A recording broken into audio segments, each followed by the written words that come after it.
40에서 50대가 놓치기 쉬운 재테크 실수 타보. 안녕하세요, 자산스쿨입니다. 여러분은 지금까지 돈을 어떻게 관리해 오셨나요?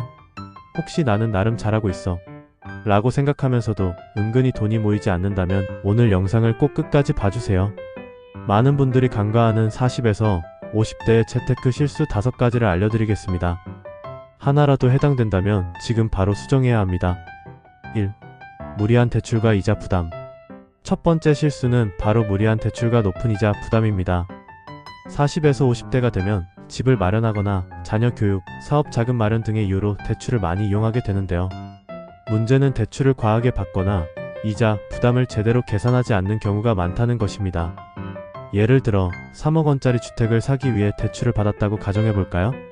대출 이자가 5%만 되어도 연간 1,500만 원이 이자로 나갑니다.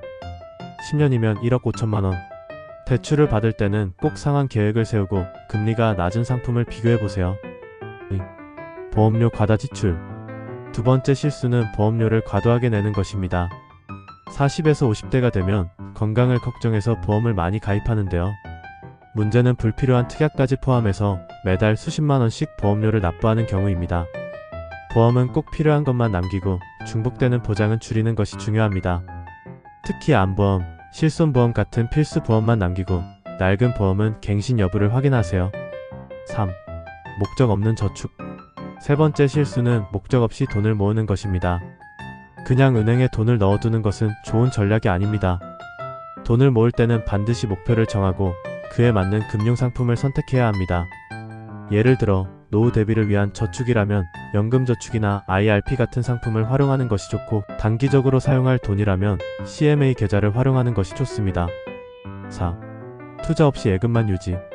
네 번째 실수는 투자를 하지 않고 예금만 유지하는 것입니다. 은행 예금은 안정적이지만 물가 상승률을 고려하면 실질적인 자산 증식이 어렵습니다.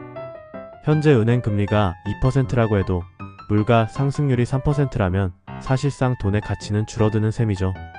부동산 경매, ETF, 배당주 투자, 채권 등 다양한 투자 방법이 있습니다. 중요한 것은 자신의 투자 성향에 맞게 분산 투자하는 것입니다. 5. 퇴직 후 재취업 준비 부족.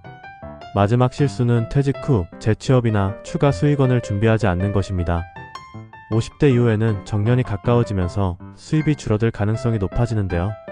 이때 아무런 준비 없이 퇴직을 맞이하면 경제적으로 어려움을 겪을 수 있습니다.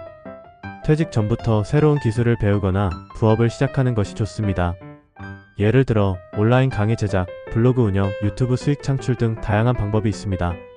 마무리 및 CTA. 지금 바로 재테크 실수 점검하세요. 오늘 소개한 5가지 실수 중에서 혹시 해당되는 부분이 있으셨나요? 지금이라도 하나씩 점검하고 실수를 줄여나가면 더욱 안정적인 미래를 만들 수 있습니다. 앞으로도 유용한 재테크 정보를 전해드릴 테니 구독과 좋아요 잊지 마세요. 다음 영상에서 뵙겠습니다.